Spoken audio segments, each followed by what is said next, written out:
Nah, barulah kita masuk ke aspek yang pertama ya. Jadi tatanannya dulu, kalau ada pertanyaan silakan ya. Masuk ke dalam pikiran kita. Kehendak Allah, pola surgawi, ikuti itu. Tidak ada pertanyaan, tidak ada protes, tidak ada penyimpangan sedikit pun. Kebenaran Allah adalah kebenaran yang mutlak. Baru kita masuk ke 3 aspek kepemimpinan yang diteladankan oleh Yesus ya. Saya akan cepat di sini, jemaat siap memperhatikan setiap teks Alkitab yang saya tampilkan karena mengejar cepat mungkin tidak ada waktu saya menunggu jemaat membuka Alkitab ya. Perhatikan baik-baik karena sebagian besar dari teks yang akan saya presentasikan sudah pernah kita bahas. Ya. Oke, yang pertama aspek sangkal diri dan pikul salib ya. Tentu saja teks utamanya sudah kita kenal, Filipi 2 ayat 1 sampai 11. Tapi akan saya hilangkan dulu ayat yang kedua sampai ayat yang keempat, karena itu masuk ke aspek yang kedua. Saya akan bacakan secara cepat ya. Mulai yang pertama. Jadi karena dalam Kristus ada nasihat, ada penghiburan kasih, ada persekutuan roh, ada kasih mesra dan belas kasihan. Saya kasih tebal persekutuan roh ya. Karena ini esensi dari kekristenan yang benar. Lompat ke ayat 5. Hendaklah kamu dalam hidupmu bersama menaruh pikiran dan perasaan yang terdapat juga dalam Kristus Yesus. Itu yang diajarkan oleh gereja kepada jemaat. Bukan mengejar kemauan manusiawi. Tapi sedikit demi sedikit progresif proses dijalani, belajar firman untuk mengetahui apa yang menjadi pikiran dan perasaan Kristus. Sudah ada di sini. Nggak perlu dapat penglihatan, dapat mimpi, ke surga, bertemu dengan Yesus. Tidak. Roh Kudus akan memberitakan kepada kita apa yang dia dengar dari Yesus. Dan Yesus dapatkan dari Bapa, dan itu sudah diwahyukan lewat Nabi dan Rasul. Sudah Allah perintahkan dituliskan dalam Alkitab ini, dan ini sudah selesai. Pewahyuan sudah selesai yang saya katakan progresif tadi. Ditutup oleh kitab Wahyu. Nah sekarang pembukaan, penyingkapan rahasia dalam Alkitab ini progresif. Makanya kita dituntut tekun dan setia kepada proses. Kalau kita masuk kuliah, kita ikuti kurikulum. Ya, itu loh, sehat dan sistematis. Ya, hendaklah kamu dalam hidupmu bersama menggali apa sih pikiran dan perasaan Kristus, lalu jadikan itu pikiran dan perasaanmu sebagai jemaat Kristus. Saya tekankan dalam hidup bersama, kompaknya di situ loh, hal rohani, mengejar sesuatu yang rohani. Karena roh yang mempersatukan, Roh Kudus, orang-orang sudah dilahirkan kembali. Sebagaimana Musa berani tinggalkan hikmat, segala hikmat orang Mesir, karena dia melihat yang rohani. Wow, ini peradaban setinggi apapun menurut manusia. Tapi saya mencari yang dari Allah. Begitu ya, ayat 6. Yang walaupun dalam rupa Allah, tidak menganggap kesetaraannya dengan Allah itu sebagai milik yang harus dipertahankan. Kita mulai melihat sangkal diri Yesus. Ayat 7. Melainkan telah mengosongkan dirinya sendiri dan mengambil rupa seorang hamba dan menjadi sama dengan manusia. Dan dalam keadaan sebagai manusia, ia telah merendahkan dirinya dan taat sampai mati, bahkan sampai mati di kayu salib. Ayat 9. Itulah sebabnya Allah sangat meninggikan dia dan mengaruniakan kepadanya nama di atas segala nama, supaya dalam nama Yesus bertekuk lutut segala yang ada di langit dan yang ada di atas bumi dan yang ada di bawah bumi, dan segala lidah mengaku Yesus Kristus adalah Tuhan bagi kemuliaan Allah Bapa. Melihat sangkal diri Yesus, pikul salib Yesus, dia setara dengan Bapa loh. Tapi dia tidak menganggap kesetaraan itu sesuatu yang harus dia pertahankan. Dia kesampingkan sementara waktu sampai setelah tugasnya selesai. Dia dibangkitkan, dia katakan kepada murid-muridnya, segala kuasa sudah Allah berikan kepada, sudah Allah kembalikan. Lalu dia naik ke sorga, duduk di sebelah kanan Allah Bapa. Tetapi jemaat bayangkan apa yang Yesus sangkal demi memikul salib sebagai teladan bagi kita. Jadi kalau Musa berani meninggalkan segala hikmat orang Mesir dan kemewahan hidup sebagai anggota keluarga kerajaan karena melihat sesuatu yang dia kejar. Karena dia melihat hikmat Allah. Dia tahu jati dirinya sebagai umat pilihan Allah. Oh, hebat kan? Berani meninggalkan segala kemewahan kerajaan Mesir. Lihat yang Yesus sangkal. Walaupun dia setara dengan Bapa sebagai satu Allah. Ini ya. Tapi dia kesampingan itu sementara. Ada kapasitas-kapasitas yang dia pegang sebenarnya sebagai Allah. Tetapi dia rela untuk sementara waktu tidak menggunakannya. Ingat tragedi Nazaret? Ketika kawan-kawan sekampungnya tersinggung oleh perkataan Yesus. Yang berkata, saya penggenapan nubuatan Nabi Yesaya. Gitu kan? Lalu minta tanda mujizat, tapi Yesus katakan, oh hal mujizat itu Allah tidak bisa didikte oleh manusia. Gitu. Mereka tersinggung, lalu mereka mencoba melempar Yesus dari tebing. Gitu kan? Tapi saat itu Yesus memperlihatkan kuasanya. Dia berjalan melewati mereka yang terdiam. Kita melihat kuasanya. Nah kalau Yesus mau, dia bisa. Tapi belum waktunya. Belum waktunya dia harus mati, tapi dia belum waktunya juga menunjukkan kepenuhan kemahakuasaan. Dia sedang mengesampingkan itu, sedang mengosongkan diri. Lalu kita ingat saat dia ditangkap di Taman Getsemani. Ketika ada seorang muridnya menghunus pedang, lalu memotong telinga dari salah satu imam yang akan menangkap Yesus. Yesus kata, loh memang saya nggak punya kuasa itu. Kalau mau saya bisa berdoa kepada Bapa, minta kepada Bapa untuk mengirimkan pasukan malaikat kok. Ingat? Tapi Yesus memilih tidak melakukan itu. Itu ya, kita melihat Yesus sedang mengosongkan diri. Dia mengesampingkan. Nah, dia tetap maha kuasa. Tapi dalam penyangkalan dirinya demi akan memikul salib, dia lakukan semua itu. Nah, dengan cara meneladani sangkal diri pikul salib Yesus, kita akan ditinggikan. Ingat loh, Yesus itu yang sulung. Kita tuh saudara Yesus. Kita akan mengikuti jejak langkah Yesus. Kalau kita mati bersama Yesus, kita akan dibangkitkan bersama Yesus. Kalau kita mengikuti sangkal diri pikul salib yang Yesus lakukan walaupun harus menderita, kita akan ditinggikan. Dan hanya dengan cara demikian, sangkal diri pikul salib, mengikuti teladan Yesus, Allah ditinggikan. Ya, saya ulang, ayat ke-11 saya baca. Dan segala lidah mengaku Yesus Kristus adalah Tuhan bagi kemuliaan Allah Bapa. Jadi dengan mengikuti teladan Kristus, setia, tekun, rela menderita, kita sedang meninggikan Yesus. Jadi kalau dalam pikiran gereja zaman sekarang, meninggikan Yesus itu ketika nyanyi-nyanyi di gereja. Jadi dalam benak orang Kristen zaman sekarang ketika berkumpul di gereja nyanyi-nyanyi, angkat tangan, lompat-lompat, menari-menari, yang sebenarnya realitasnya itu entertainment gitu kan, hiburan buat jemaat. Lalu mereka karena ajarannya salah, mereka percaya itu sedang meninggikan Yesus. Sementara sangkal diri pikul salib, mereka nggak mau gitu. Sebagai orang Kristen, mereka pengen hidupnya enjoy gitu kan. Terus memberi makan kepada ego, nafsu, keduniawian mereka. Tapi mereka sudah diajarkan bahwa ketika menyanyi itulah sedang menyembah dan meninggikan Yesus. Dan kita belajar sekarang bahwa dengan mengikuti teladan Yesus dalam hal sangkal diri pikul salib, dengan cara itulah Yesus ditinggikan, Allah yang meninggikan. Karena Yesus sudah tinggi, bukan kita yang meninggikan, tapi dengan cara itulah meneladani sangkal diri pikul salib Yesus, kita meninggikan Yesus. Mengakui bahwa dia maha tinggi. Dan dengan cara itu pula lah, hanya dengan cara itu pula lah, Allah dipermuliakan. Begitu ya? Lanjut. Nah makanya ketika Yesus berkata, kalau ditanya lah ada wartawan saat itu ditanya, Tuhan Yesus, apa sih syarat menjadi muridmu, menjadi pengikutmu?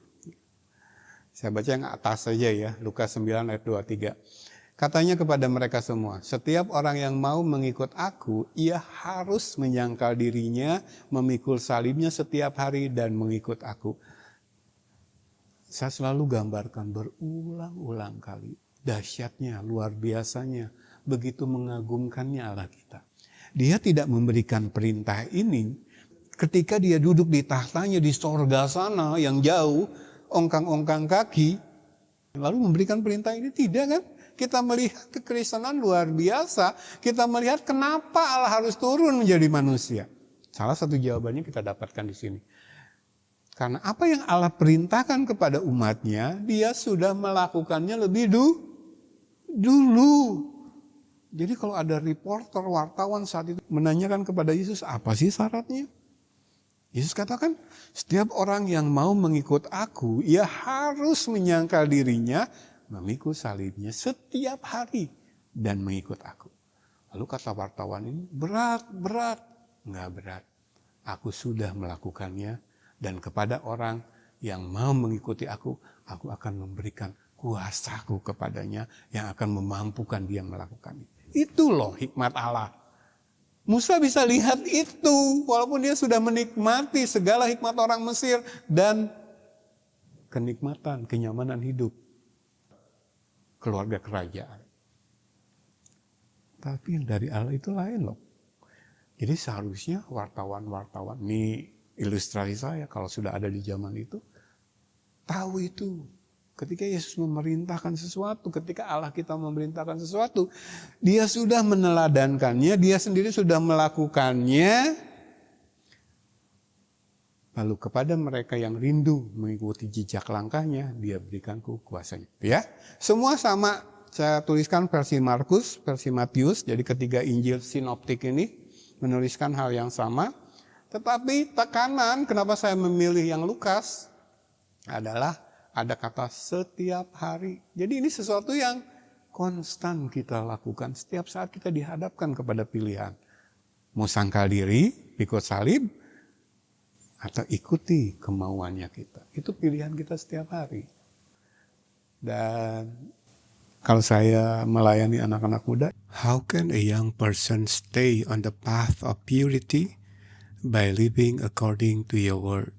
Psalm 119:9 NIV. Dengan apakah seorang muda mempertahankan kelakuannya bersih? Dengan menjaganya sesuai dengan firman-Mu. Mazmur 119 ayat 9. Coba mulai belajar dari hal kecil. Senang jalan-jalan, hura-hura ke sana kemari. Coba mulai kurangi. Ada saatnya penawaran itu datang, enak memang buat daging. Belajar untuk bilang tidak gitu. Atau kita kurangi. Progresif kan? Dan ketika menyampaikan ajakan ini kepada anak-anak muda, respon kebanyakan adalah tersinggung, marah. Wah, khotbah Sidani nggak sesuai dengan saya. Padahal dari hal-hal kecil itulah kita belajar. Janganlah membayangkan sesuatu yang hebat yang dilakukan Musa. Musa berani meninggalkan loh sesuatu yang dia nikmati 40 tahun. 40 tahun itu satu generasi. Jangan main-main. Bukan cuma 4 minggu, 4 bulan, 4 tahun Musa nikmati kenikmatan sebagai pangeran Mesir. 40 tahun. Tapi ada saatnya jati diri sebagai umat pilihan Allah. Dia harus tolak itu kalau tidak sesuai dengan kehendak Allah. Jadi kalau saya melayani anak muda, ayo belajar dari hal kecil. Karena pengalaman saya ketika melayani pribadi-pribadi anak muda, seringkali pergaulan ini menjadi halangan untuk dia semakin dalam firman. Jadi saya sudah kasih contoh. Harus ada pemisahan. Kita harus berani memisahkan diri. Ada saatnya kita bilang no kepada hal-hal yang duniawi ya. Nah, kalau kita lihat hal-hal kecil tentang duniawi aja, kita hanyut terus gitu. Nggak ada gitu. Kemauan dan kemampuan untuk bilang tidak. Kenapa sih kalau hari Minggu nggak usah jalan-jalan? Banyak orang Kristen akan tersinggung mendengar pernyataan saya ini. Dan dalih-dalih manusiawi diungkapkan dari A sampai Z. Seolah-olah gak ada waktu lain di luar hari Minggu. Karena yang saya lihat dalam tradisi yang dikembangkan dan dipelihara dengan begitu baik oleh Pentakosta Karismatik, kalau pikiran itu ada, wow, hari Minggu jalan-jalan, maka ke gereja itu cuma mampir. Iya atau ya? Jujur loh. Kalau saya nggak berani nyangka karena saya ngalamin dulu. Sebelum saya bertobat. Kenapa nggak mulai sangkal diri dari hal kecil itu? Coba kalau hari Minggu fokusnya ibadah. Ibadah fokusnya firman. Apa nggak puas? Apa hidup kita nggak dipuaskan dalam ibadah? Lalu kebanyakan Kristen hari Minggu ibadah itu cuma mampir. Tempat ngumpul, keluarga, teman, lalu selepas ibadah jalan-jalan. Itu sudah jadi tradisi loh.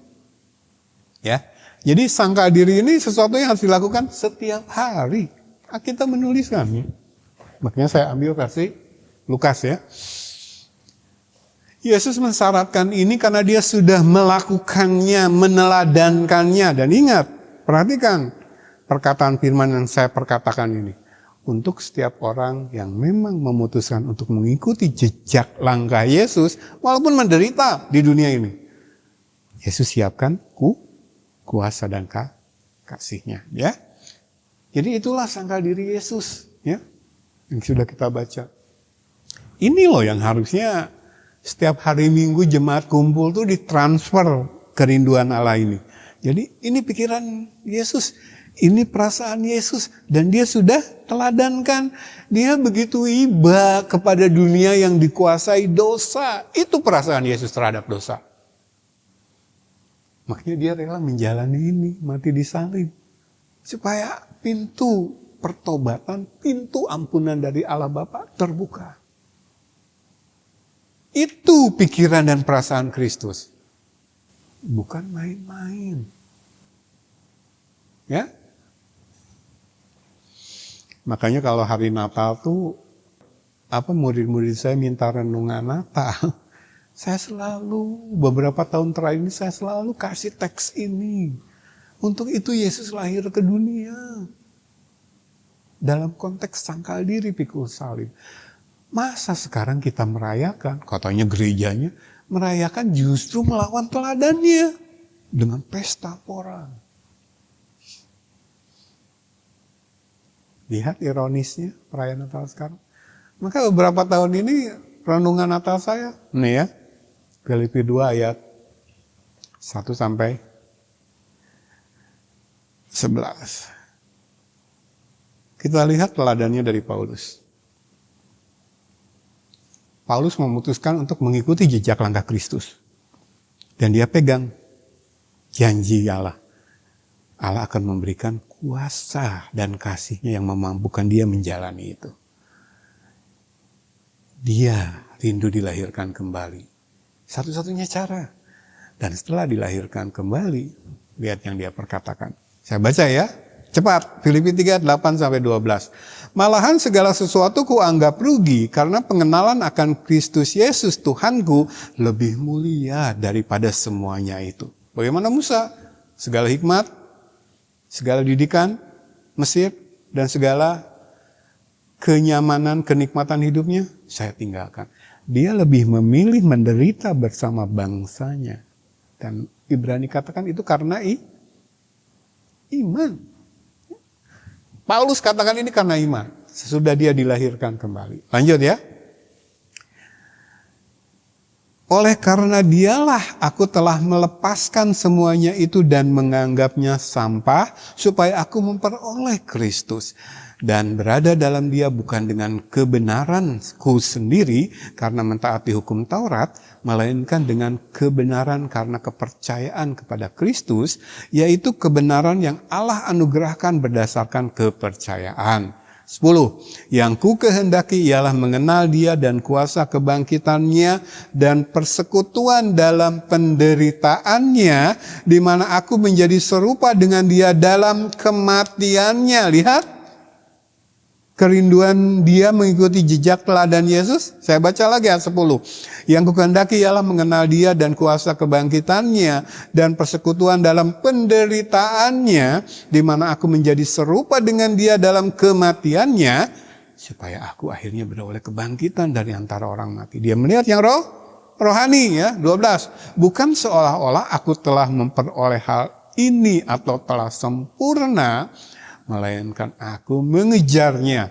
Kalau aku dapat juga menangkapnya, karena aku pun telah ditangkap oleh Yesus. Jadi karena dia telah ditangkap oleh Yesus, telah dilahirkan kembali, diselamatkan, telah diubah menjadi manusia baru, ciptaan baru, dia tampilkan jati dirinya. Semua aku anggap sampah. Aku mau mengejar yang rohani. Sebagai Musa dulu begitu, karena iman dia perkatakan, semua dosa, kesenangan dalam dosa. Saya lebih suka menderita bersama bangsaku. Dan apa yang dinyatakan Paulus dalam Filipi 3 ayat 8 sampai 12 ini, kita lihat dalam catatan sejarah memang dia genapi itu. Sampai dia mengajar, preaching and teaching, menginjili dan mengajar, mengarungi lautan, menjelajah daratan, tapi tidak menurut versinya ahli Taurat dan orang-orang Farisi seperti yang dicela Yesus dalam Matius 23, cuman menjadikan apa yang diinjili itu murid mereka. Tapi Paulus benar-benar menjadikan atau membawa mereka menjadi murid Kristus. Dan kita membaca dalam Kisah Rasul, begitu luar biasa penderitaan yang dijalani Paulus dalam menjalankan itu. Jadi dia benar-benar masuk ke dalam persekutuan dalam penderitaan Kristus, gitu kan. Menjadi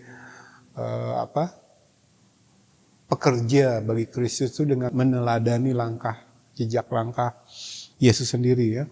Bahkan ketika Paulus katakan serupa dengan dia dalam kematiannya pun, itu dia teladani gitu. Kita tahu dia menjadi martir kan, di bawah Nero, dipenggal kepalanya. Dan hanya orang-orang yang sudah dilahirkan kembali yang bisa menyatakan jati dirinya. Jadi kalau sekarang orang Kristen tuh harusnya ada momen di mana dalam kehidupannya dia mendapat penyataan dari Allah pribadi bahwa dia adalah orang Kristen. Kristen yang benar adalah umat pilihan Allah. Dan umat pilihan Allah akan meneladani jejak langkah Kristus. Bahkan sampai mati. Karena dia melihat yang rohani. Dibangkitkan nanti pada kedatangannya yang kedua. Yang saya katakan berulang-ulang. Tinggal hitungan hari ya. Jadi seseorang mampu menganggap yang duniawi sebagai sampah. Mampu melihat pengenalan akan Kristus dan kuasa kebangkitannya sebagai sesuatu yang jauh lebih mulia dari semuanya itu adalah orang-orang yang sudah berada di dalam dia, ya. Ayat 9. Bukan karena kebenaranku sendiri mentaati hukum Taurat, gitu. Sementara dirinya masih karnal, masih daging, bukan, ya. Tetapi karena kebenaran dan kepercayaan kepada Kristus, yaitu kebenaran yang Allah anugerahkan berdasarkan kepercayaan iman lewat kelahiran kembali, itu yang mengubahkan dia, begitu ya. Maka jangan heran karena dia sudah mengikuti jejak langkah Kristus, meneladani Kristus, dia tahu sebagai leader, kalau dikatakan mengajar, itu bagian yang tak terpisahkan adalah menjadi teladan. 1 Korintus 11 ayat 1, saya suka ini. Karena ini angka indah. 1. Itu cara saya menghafal. Jadi Paulus katakan, jadilah pengikutku sama seperti aku juga menjadi pengikut Kristus. Aku harus memuji kamu sebab dalam segala sesuatu kamu tetap mengingat akan aku dan teguh berpegang pada ajaran yang kuteruskan kepadamu. Jadi Paulus mengajar itu bukan ngarang, menciptakan satu ajaran. Dia cuma meneruskan ajaran yang dia terima dari Kristus lewat Roh Kudus. Dan termasuk di dalamnya, tak bisa dipisahkan, teladan. Ingat Ulangan pasal 6? Ketika bangsa Israel diperintahkan untuk mengajarkan berulang-ulang hukum-hukum Allah, diawali dengan terima itu bagi dirimu dulu. Kamu harus merenunginya dan menerima itu dalam hidupmu. Bahkan lebih dari itu, kamu harus mempraktekannya. Ikatkan itu di kepalamu. Kamu harus memperlihatkan itu dalam kehidupan sehari-hari, dalam praktek kehidupan. Jadi mengajarkan itu termasuk di dalamnya, nggak bisa dipisahkan dengan meneladankan. Inilah leader dalam kekristenan yang benar. Jadilah pengikutku sama seperti aku juga menjadi pengikut Kristus sampai matinya. Berani jemaat? Karena suatu saat kita semua akan jadi leader. Ya. Kita semua imam, kata Petrus dalam surat. Dan tugas kita adalah meneruskan ajaran, termasuk teladan di dalam. Ingat ya orang tua kepada anak-anaknya? Meneruskan ajaran. Nah sekarang gereja-gereja kalau saya pertanyakan, meneruskan ajaran Kristus enggak? Atau menciptakan tradisi manusia? Filipi 3:17-19. Saudara-saudara, ikutlah teladanku dan perhatikanlah mereka yang hidup sama seperti kami yang menjadi teladanmu. Jadi Paulus tidak saja berbicara tentang dirinya, tetapi rasul-rasul lain, pemimpin-pemimpin lain yang mengikuti jejak Kristus. Ya, saya baca ulang. Saudara-saudara, ikutlah teladanku dan perhatikanlah mereka yang hidup sama seperti kami yang menjadi teladanmu. Perhatikan mereka, bukan menjauhi dan memusuhi mereka. Ayat 18.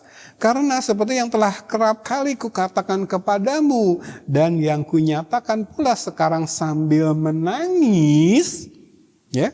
Jadi di ayat 17 tuh perhatikanlah pemimpin-pemimpin rohani yang benar, yang mereka sendiri sudah meneladani Kristus, lalu mereka meneruskan ajaran Kristus, bukan menciptakan ajaran baru. Walaupun labelnya ini Alkitabiah, tapi perhatikan uji, kita punya alat uji itu ya. Tugas pemimpin rohani meneruskan ajaran Kristus dan memberikan teladan. Perhatikan mereka, guru-guru yang benar, gembala-gembala yang benar, pendeta-pendeta yang benar. Perhatikan mereka. Kenapa? Ayat 18, kontrasnya. Karena seperti yang telah kerap kali kukatakan kepadamu dan yang kunyatakan pula sekarang sambil menangis. Banyak orang yang hidup sebagai seteru salib Kristus. Kesudahan mereka ialah kebinasaan. Tuhan mereka ialah perut mereka. Kemuliaan mereka ialah aib mereka. Pikiran mereka semata-mata tertuju kepada perkara duniawi. Jadi perhatikanlah pemimpin-pemimpin rohani yang seperti kami. Karena lihat di luar sana begitu banyak pemimpin-pemimpin rohani palsu.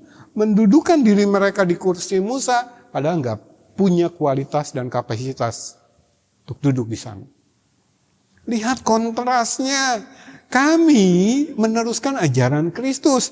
Kami telah meneladani langkah Kristus. Menderita, mati.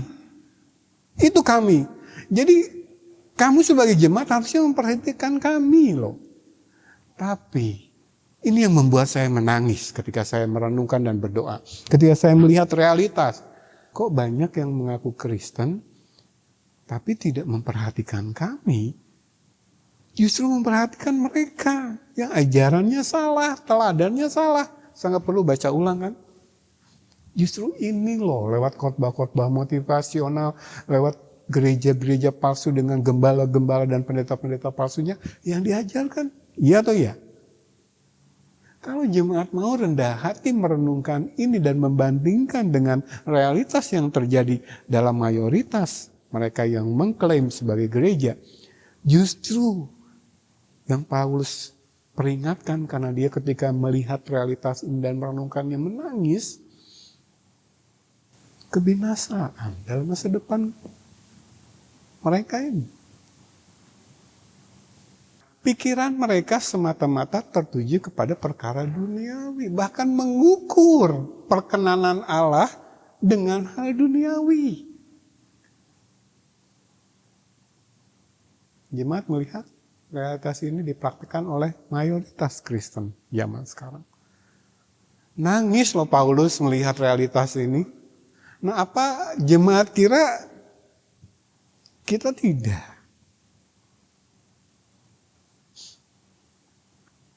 Apalagi di antara orang-orang yang terseret arus salah ini, orang-orang yang kita kasihi, orang-orang yang dekat dengan kita, orang-orang yang banyak berbuat baik kepada kita.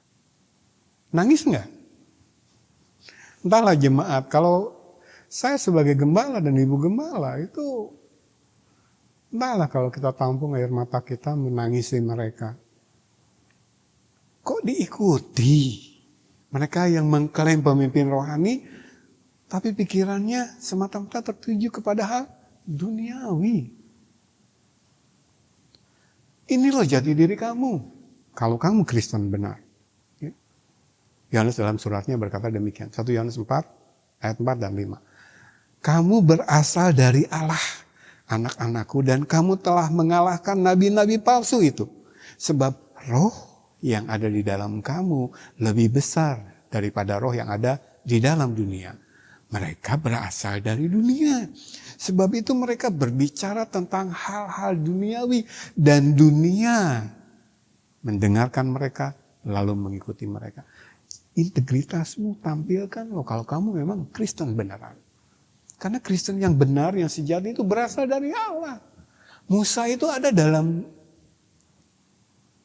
Musa tiba dalam satu titik dalam kehidupannya di mana dia sadar. Oh, enak-enakan di sini, sementara bangsa saya menderita. Jati diri saya bukan di istana sini. Lalu dia memilih menderita bersama bangsanya. Dia sadar dia bukan berasal dari dunia ini. Kenapa saya ikutin nabi-nabi palsu dan gereja-gereja palsu itu? Yang dalam pikiran mereka cuma perkara-perkara duniawi. Kalau saya berasal dari Allah dan ada roh Allah dalam diri saya, ingat loh, lebih besar. Harusnya kita bisa mengalahkan mereka. Harusnya kita berani mengatakan tidak kepada mereka. Karena mereka berasal dari dunia. Nabi-nabi palsu, gereja palsu ini. Sebab itu mereka berbicara tentang hal-hal duniawi dan dunia mendengarkan mereka. Bukan itu jati diri kita. Dan Alkitab memperingatkan ini lagi, dan lagi. Diulang lagi. Saya bacakan 2 teks Alkitab saja. 1 Yohanes 2, 15-17. Janganlah kamu mengasihi dunia dan apa yang ada di dalamnya. Jikalau orang mengasihi dunia, maka kasih akan Bapa tidak ada dalam orang itu. Sebab semua yang ada di dalam dunia, yaitu keinginan daging dan keinginan mata, serta keangkuhan hidup, bukanlah berasal dari Bapa, melainkan dari dunia ini. Dan dunia ini sedang lenyap dengan keinginannya. Tetapi orang yang melakukan kehendak Allah tetap hidup selama-lamanya. Orang yang memang sudah diubahkan oleh Allah menjadi Kristen sejati, yang tahu dan berani menyatakan jati dirinya sebagaimana Musa dan Paulus, dia akan hidup selama-lamanya. 2 Petrus 1 ayat 3 dan 4. Karena kuasa ilahinya telah menganugerahkan kepada kita segala sesuatu yang berguna untuk hidup yang saleh, oleh pengenalan kita akan Dia yang telah memanggil kita oleh kuasanya yang mulia dan ajaib. Dengan jalan itu Ia telah menganugerahkan kepada kita janji-janji yang berharga dan yang sangat besar, supaya olehnya kamu boleh mengambil bagian dalam kodrat ilahi dan luput dari hawa nafsu duniawi yang membinasakan dunia. Menjadi Kristen yang benar, Kristen sejati lewat kelahiran kembali, kita diingatkan jati diri kita yang berhak punya tempat di rumah Bapa di kerajaan Allah dalam kekekalan. Nanti suatu saat kita akan masuk ke sana. Tetapi sementara kita masih di dunia, hidup dalam tubuh yang sekarang ini, kalau kita sudah dilahirkan kembali, sudah diubahkan menjadi ciptaan baru, kita ambil bagian dalam kodrat ilahi. Ingat ya, gambar dan rupa Allah dalam diri manusia rusak karena dosa. Tetapi ketika kita bertobat, diampuni, dilahirkan kembali, masuk ke dalam iman Kristen yang benar, menjadi gereja Tuhan, kita ambil bagian dalam kodrat ilahi. Seolah-olah kita dapatkan lagi nih gambar dan rupa Allah dalam diri kita. Tujuan saya memang surga, tetapi dalam hidup yang masih di dunia, saya ambil bagian lagi dalam kodrat ilahi. Kodrat ilahi yang mana? Menolak yang duniawi. Itu DNA kita sekarang yang kita peroleh lewat kelahiran kembali. Kan saya sudah berbicara banyak tentang humility. Kerendahan hati sebagai bagian dari DNA yang kita punya lewat kelahiran kembali. Dari Allah loh, kita berasal dari Allah loh. Dan yang lain adalah ambil bagian dalam kodrat ilahi. Kita nggak bisa hanyut oleh yang duniawi. Makanya kita katakan tidak. Oke, progresif lah. Nggak langsung gede. Nggak langsung mati bagi Kristus. Ujungnya mungkin ke sana. Sesuai dengan pertumbuhan iman kita ya, progresif. Tapi mulai dari hal-hal kecil. Yang duniawi katakan tidak. Berani nggak? Tidak. Susah ini dilakukan oleh orang-orang yang belum dilahirkan kembali, apalagi dalam bimbingan pemimpin-pemimpin rohani palsu. Yang dalam pikirannya, Paulus katakan, cuma perkara-perkara duniawi. Bahkan lebih tegas dikatakan apa tadi? Seteru salib Kristus. Tuhan mereka ialah perut mereka. Kemuliaan mereka ialah aib mereka. Jadi apa yang salah menurut firman, menurut kebenaran Allah dalam kekudusannya, salah itu, menentang itu. Tapi bagi mereka itu kebenaran. Jadi mereka merasa dimuliakan oleh kesalahan mereka. Yang Ibu Gembala sering katakan dengan ungkapan, mereka merasa benar. Gimana? Kita lihat kan realitas itu. Itulah kemuliaan mereka. Bagi Tuhan itu aib, kenajisan, menentang firman. Tapi bagi mereka itu kemuliaan. Ya, kita lihat ini kok, ya, real terjadi sekarang. Jadi, ambil bagian dalam kodrat ilahi itu bukan hal duniawi, justru berani sangkal diri dalam hal yang duniawi.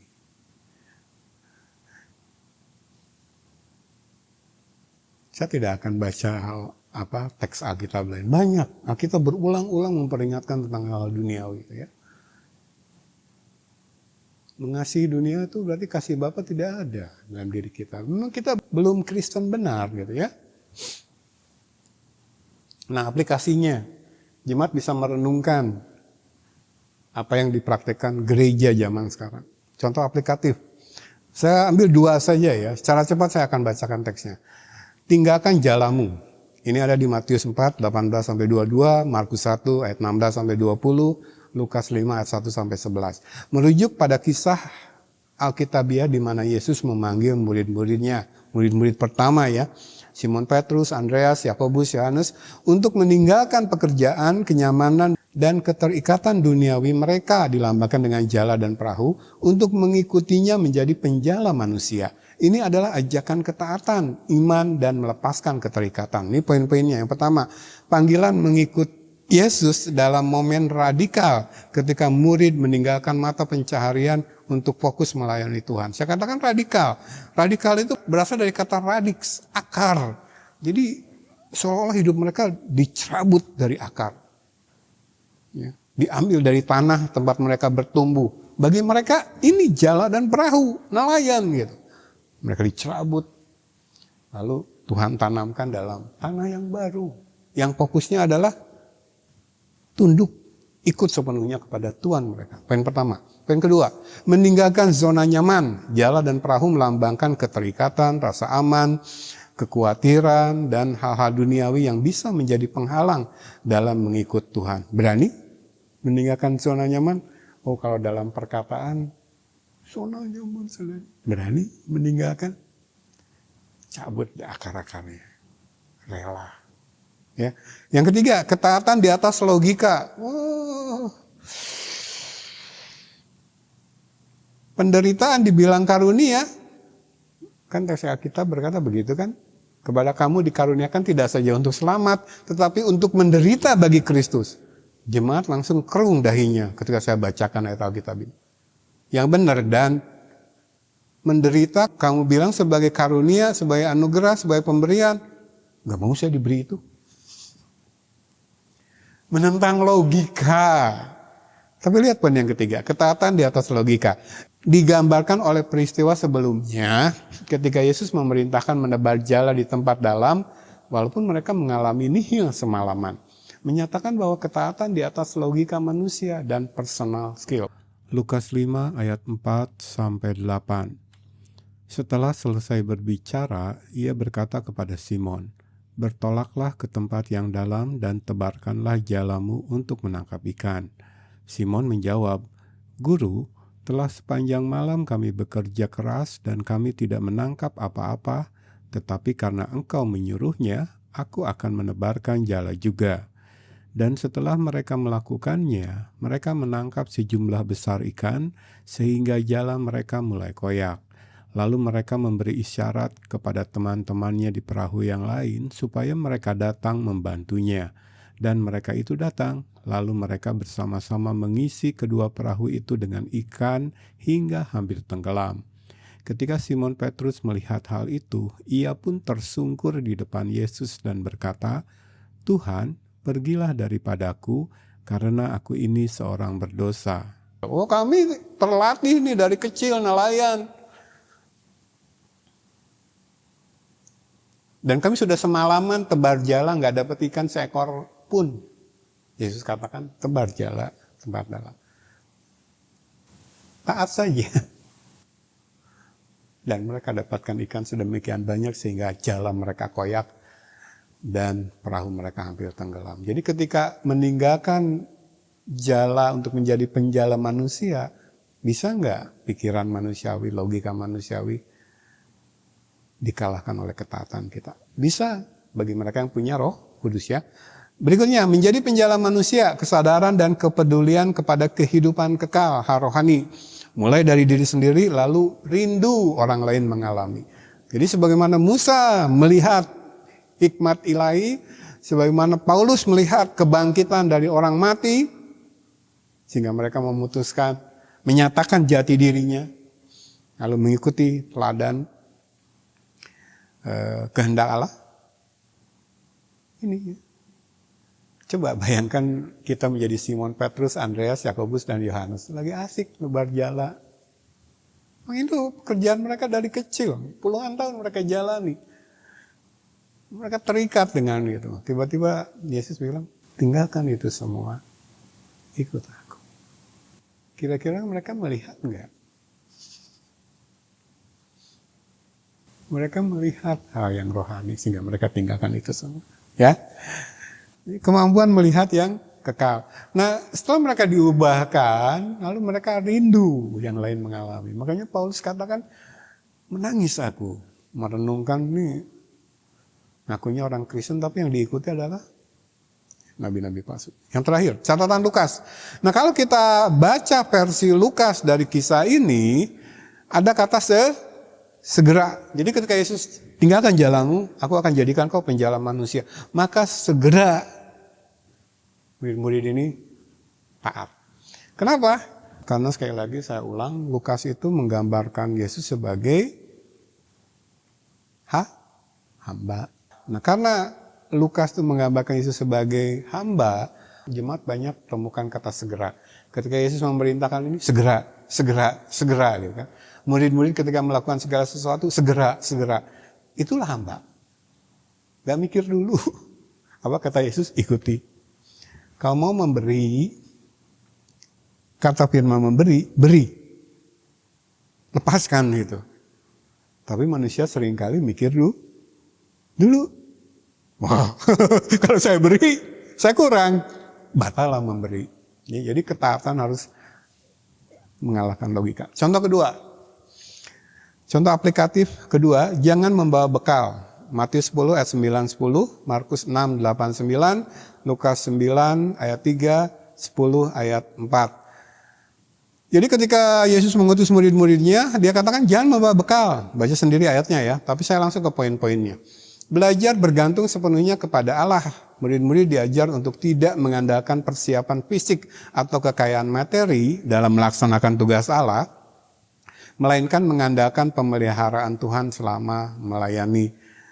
Kejarlah dahulu kerajaan Allah dan kebenarannya, maka provisi akan Tuhan saya sediakan menurut keperluan kita, ya. Hilangkan jauh-jauh keinginan, tapi keperluan, kebutuhan Tuhan pelihara. Poin kedua, fokus pada misi. Larangan ini bertujuan agar para murid tidak disibukkan dengan urusan logistik, profesi, sehingga bisa fokus sepenuhnya pada pemberitaan kerajaan Allah. Makanya walaupun sementara waktu Paulus sempat bekerja, paruh waktu ya, membuat tenda dari kulit, dia kerjakan pagi hari, tetapi jam 10 sampai jam 4 dia mengajar. Jadi kalau Paulus bekerja, dia tidak melupakan dan mengabaikan tugas utamanya sebagai pemimpin rohani loh, mengajar. Tiranus ya. Tetapi setelah Timotius dan Silwanus datang membawa dukungan finansial dari jemaat di Makedonia, Paulus putuskan fokus sepenuhnya mengajar gitu ya. Jadi jemaat tuh harusnya memahami itu ya. Kita tuh memang tugasnya mengajar, ya. Itu nomor 2. Jadi fokus pada misi ya. Poin ketiga, konteks kepercayaan dan keramah tamahan. Yesus ingin murid-muridnya mengalami dan percaya pada kebaikan orang-orang yang menerima mereka di suatu tempat, serta melihat bagaimana Tuhan mencukupkan kebutuhan mereka melalui orang lain, begitu ya. Jadi kita doakan orang-orang yang mensupport kita dan kita tanamkan dalam diri kita bahwa itu adalah hak kita yang dititipkan lewat mereka. Tapi kita berterima kasih atas kebaikan mereka.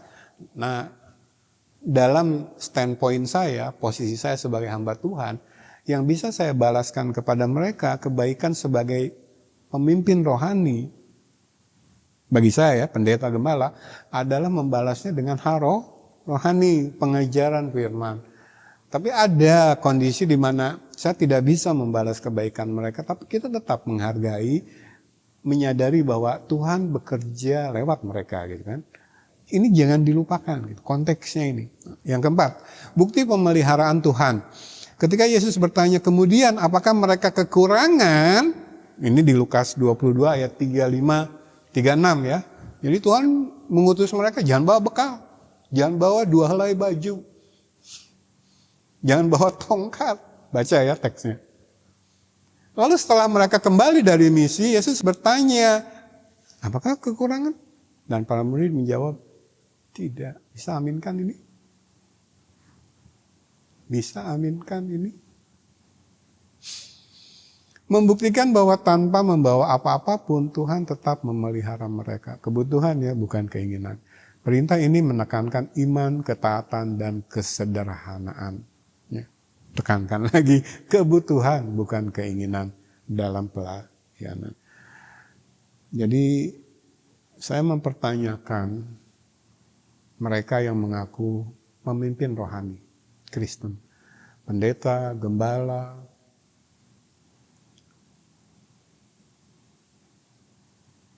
apakah mereka menjalani hidup dalam kesederhanaan atau mengejar lebih dari itu? Hati-hati loh. Karena Tuhan mencukupkan kebutuhan. Kalau keinginan masih dikejar oleh pemimpin rohani, dia tidak meneladani Yesus.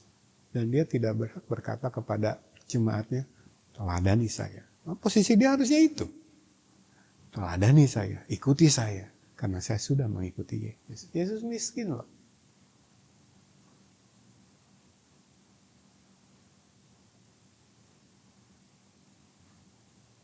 Apa lagunya? Kita ajari dari sekolah minggu.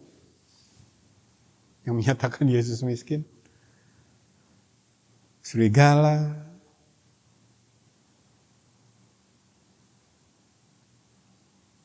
Burung di udara. Ada sarangnya, tapi Yesus tidak ada tempat untuk meletakkan kepalanya. Hati-hati loh mereka yang mengklaim pemimpin rohani. Dan sedihnya, saya renungkan ini sambil menangis, kita melihat jelas dalam momen perayaan Natal kemarin. Ya.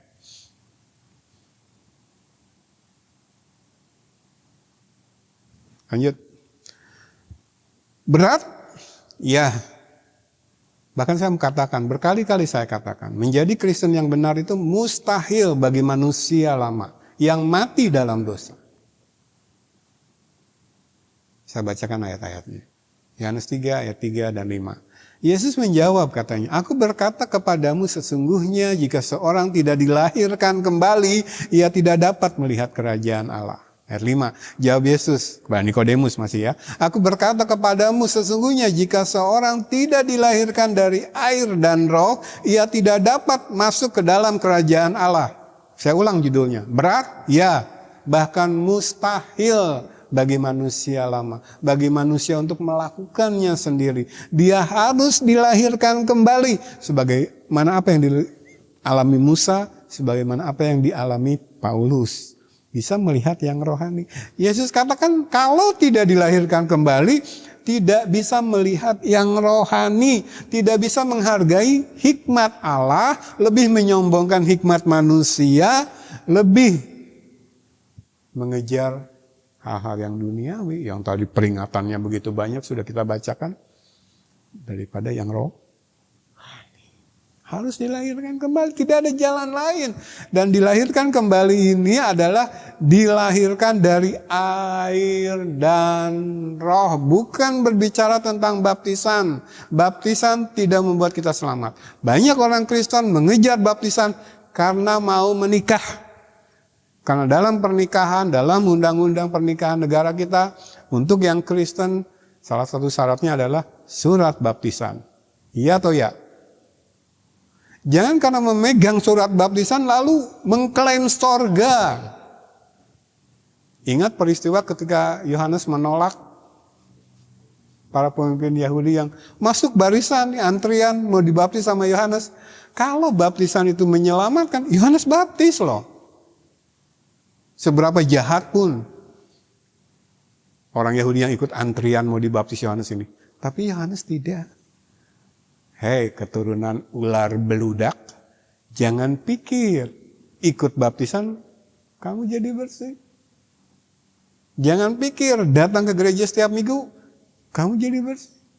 Dosanya kamu ulangin terus. Loh kalau baptisan menyelamatkan, Yohanes baptis aja, sejahat apapun jadi baik. Tuing, celupkan, jadi baik. Ting tong. Celupkan, jadi suci, eng ing eng. Tapi baptisan tidak menyelamatkan. Baptisan itu sakramen. Saya harus ulang lagi definisi sakramen. Sesuatu yang tampak dari luar, cerminan dari sesuatu yang telah terjadi di dalam. Ini yang telah terjadi di dalamnya apa? Ini yang dimaksudkan Tuhan. Dibaptis oleh air dan roh. Dan itu mengingatkan Nikodemus kepada Yehezkiel 36 ayat 25 sampai 27. Saya bacakan. Aku akan mencurahkan kepadamu air jernih, kuasa pengampunan ilahi yang hanya datang dari Allah yang benar. Tidak dari diceburkan ke dalam air. Ini yang terjadi di dalam. Saya ulang. Apa yang dimaksud dengan air di sini? Aku akan mencurahkan kepadamu air jernih yang akan mentahirkan kamu dari segala kenajisanmu dan dari semua berhala-berhalamu. Aku akan mentahirkan kamu. Itu dari airnya. Baru ini dari rohnya. Kamu akan kuberikan hati yang baru dan roh yang baru di dalam batinmu. Dan aku akan menjauhkan dari tubuhmu hati yang keras. Dan kuberikan kepadamu hati yang taat. Rohku, Roh Kudus, Rohku akan kuberikan diam di dalam batinmu. Dan aku akan membuat kamu hidup menurut segala ketetapanku. Dan tetap berpegang pada peraturan-peraturanku dan melakukannya. Ini yang saya katakan tadi. Ketika Yesus memerintahkan, mau jadi muridku, mau jadi pengikutku, sangkal diri, pikul salib. Mustahil Tuhan.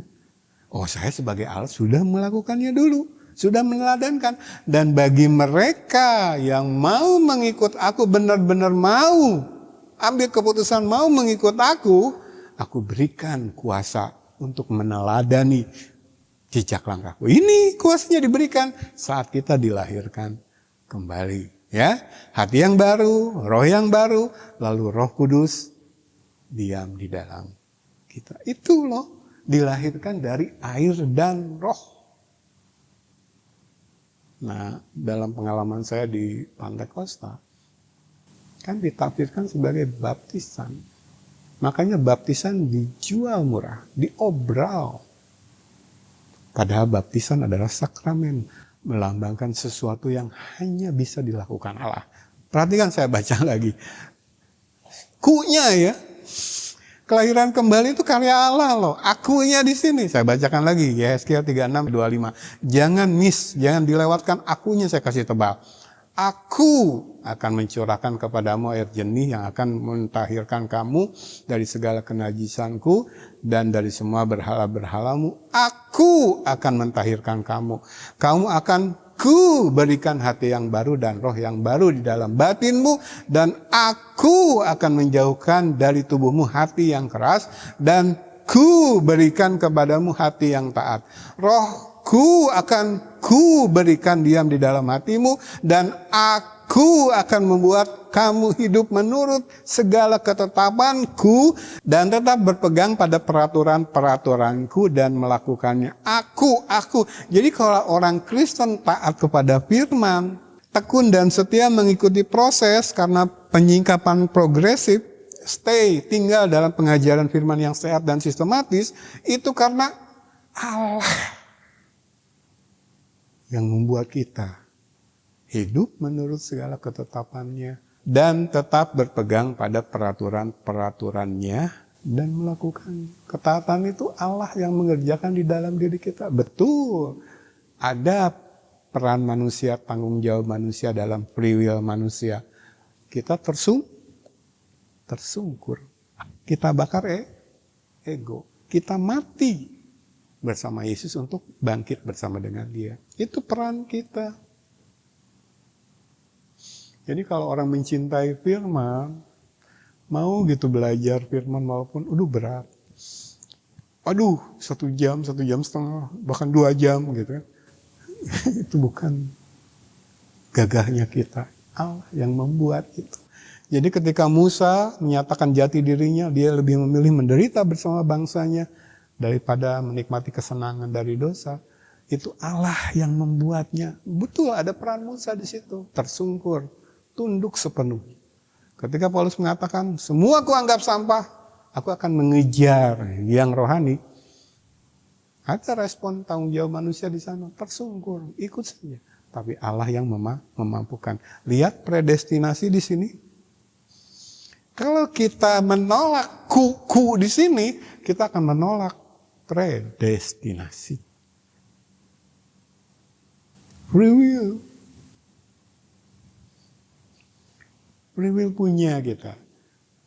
Tapi Musa, Paulus, bahkan Yesus sendiri mengajarkan bahwa free will itu tunduk kepada will-nya Allah. Itulah leader. Oke. Nih, panjang lebar kita bahas ini. Sangkal diri pikul salib. Hey, mereka yang mengklaim kepemimpinan rohani Kristen sudah mengikuti jejak langkah Kristus? Kalau kamu secara pribadi sudah menaruh dalam pikiran dan perasaanmu apa yang menjadi pikiran dan perasaan Yesus, yang ada di sini, maka kamu naik mimbar tiap minggu, kamu menggembalakan, akan mengajarkan hal-hal yang menjadi pikiran dan perasaan. Seperti kata Paulus, ikutlah teladanku karena aku sudah mengikuti teladan Kristus.